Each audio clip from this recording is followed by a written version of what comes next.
تراویح کی بات ہم نے کی، کچھ 20 تراویحیں پڑھتے ہیں، کچھ 8 پڑھتے ہیں، 30 پڑھتے ہیں، کیا ٹھیک ہے؟ 40 بھی پڑھتے ہیں، ایسے لوگ بھی ہیں۔ بخاری مسلم میں حدیث ہے، اما عائشہ سلام اللہ علیہا سے پوچھا گیا کہ رمضان میں جو رات کی نماز تھی نبی علیہ السلام کی وہ کتنی تھی؟ انہوں نے کہا بیٹا رمضان ہو یا غیر رمضان آپ 11 رکعت سے زیادہ نہیں پڑھتے تھے، 8 نوافل اور 3 وتر، یہ آپ کا عمومی عمل تھا، کبھی کبھار 13 ہو جاتے تھے۔ پھر سیدنا عمر نے جب تراویح کی باقاعدہ جماعت شروع کروائی جو نبی علیہ السلام نے 3 دن کے بعد ختم کر دی تھی، اس ڈر سے کہ یہ فرض نہ ہو جائے، اس لیے نہیں کہ یہ حرام تھی۔ سیدنا عمر نے اس سنت کو دوبارہ سے زندہ کیا کہ ٹھیک ہے جو لوگ تراویح جماعت سے پڑھنا چاہتے ہیں اور قرآن کے حافظ نہیں ہیں ان کے لیے میں ایک امام مقرر کر دوں۔ صحیح بخاری میں آتا ہے اس کے پیچھے لوگ نماز پڑھتے تھے۔ الموطا امام مالک میں یہی حدیث ہے، اس میں آگے الفاظ ہیں کہ ابی ابن کعب اور تمیم داری کی ڈیوٹی لگائی کہ ان کو 11 رکعتیں پڑھائیں، تو 11 رکعتیں ہوتی تھی، لیکن سیدنا عمر نے خود جماعت سے تراویح نہیں پڑھی، آپ وہاں سے چلے گئے یہ کہہ کر کہ اس سے بہتر نماز مرد کی وہ ہے نفلی جو گھر میں پڑھتا ہے۔ آج کی ڈیٹ میں بھی نفلی نماز سنت موقدہ ہوں، غیر موقدہ ہوں، قیام اللیل ہو، وطر ہو، یہ گھر میں پڑھنا افضل ہے ایز کمپیئر ٹو مسجد میں پڑھنے کے۔ تو یہ جو باجماعت پڑھتے ہیں نماز تراویح، جی سنت ہے، جائز ہے۔ جو چیز نبی علیہ السلام نے ایک دن بھی کی اور اس سے منع نہیں فرمایا حرمت کے درجے میں، وہ کوئی اگر روزانہ بھی کر لے تو جائز ہے، اسے آپ غلط تو نہیں کہہ سکتے۔ ٹھیک۔ اچھا یہ بتائیے کہ کیا دہاڑی دار شخص جو ہے جو دہاڑی لگاتا ہے اس پہ بھی روزہ فرض ہے؟ جی روزہ فرض تو ہے اس کے اوپر، اب پریکٹیکلی کیا وہ رکھ سکتا ہے یا نہیں، اور اگر وہ نہیں رکھ سکتا تو کیا کرے۔ میں نے اپنی زندگی میں کئی پٹھانوں کو دیکھا ہے کہ وہ رمضان المبارک میں رات کے وقت مزدوری کرتے ہیں، دن کو روزہ رکھتے ہیں۔ ٹھیک، انہوں نے اپنی ٹائمنگ بدل لی ہے، انہوں نے خود اس کا سولوشن نکال لیا ہے۔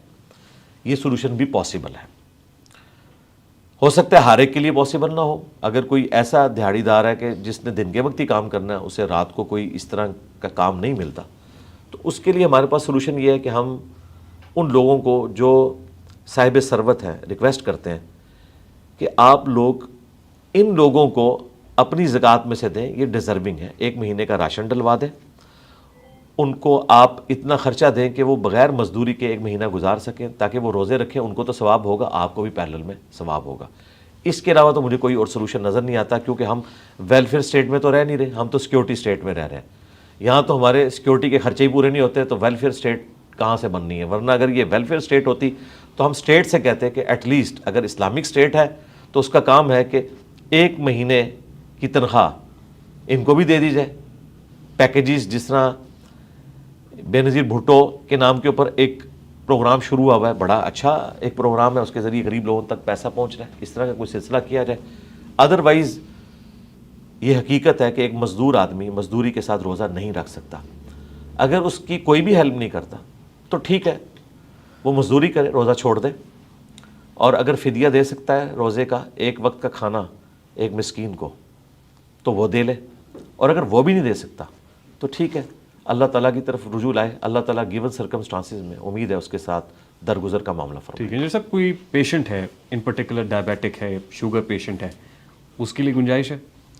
پیشنٹ کے لیے تو قرآن میں آیا کہ مریض اور مسافر یہ روزے کو چھوڑ سکتا ہے، بقیہ کے دنوں کے لیے مؤخر کر لے، بعد میں اس کی گنتی پوری کر لے۔ اسی کی ایکسٹینشن ہے صحیح بخاری میں، انس بن مالک جب بوڑھے ہو گئے تو وہ پھر روزہ نہیں رکھتے تھے، ایک مسکین کو 1 وقت کا گوشت کے ساتھ کھانا کھلاتے تھے، اور یہی آیت پڑھتے تھے کہ مریض اور مسافر روزے کو چھوڑ سکتا ہے فدیے کے عوض۔ حالانکہ وہ مریض نہیں تھے، بوڑھے تھے، لہٰذا ایک اور چیز ایڈ ہوگی کہ بڑھاپا بھی مرض میں لائی کرتا ہے۔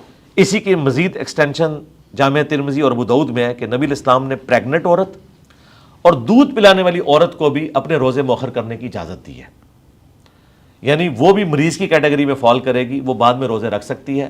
اور اگر ایک عورت پریگننٹ ہوئی، پھر 2 سال دودھ پلایا، پھر پریگننٹ ہوگی، عموماً ایسا ہو جاتا ہے 6-7 سال گزر گئے، تو پھر وہ ایک روزے کے بدلے ایک فدیہ دیتی جائے، ایک مسکین کو 1 وقت کا کھانا، جو قرآن میں رپورٹ ہوا، جو آپ خود کھاتے ہیں یا اس کے ایکویلنٹ رقم۔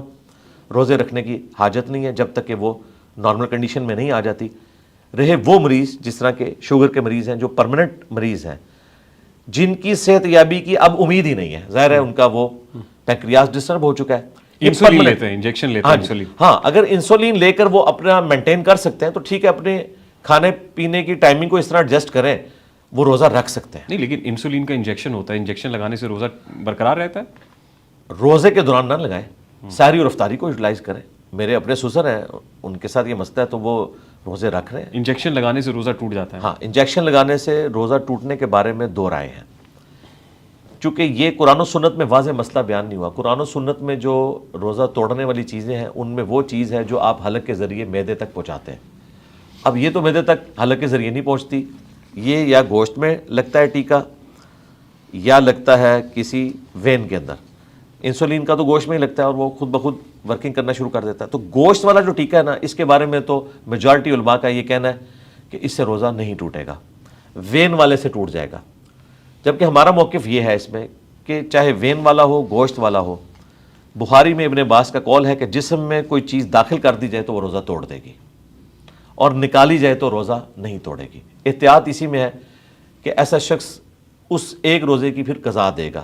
مریض کو اجازت ہے وہ روزہ توڑ بھی سکتا ہے، یا پھر اپنی ٹائمنگ کو اس طرح ایڈجسٹ کرے کہ وہ روزہ رکھ لے. اور اگر وہ اتنا پرماننٹ مریض ہے کہ اسے کچھ دیر بعد کچھ نہ کچھ انٹیک لینا پڑتا ہے تو وہ پرماننٹ مریض ہے، اسے روزہ رکھنے کی ضرورت ہی نہیں، اس کے روزے معاف ہیں.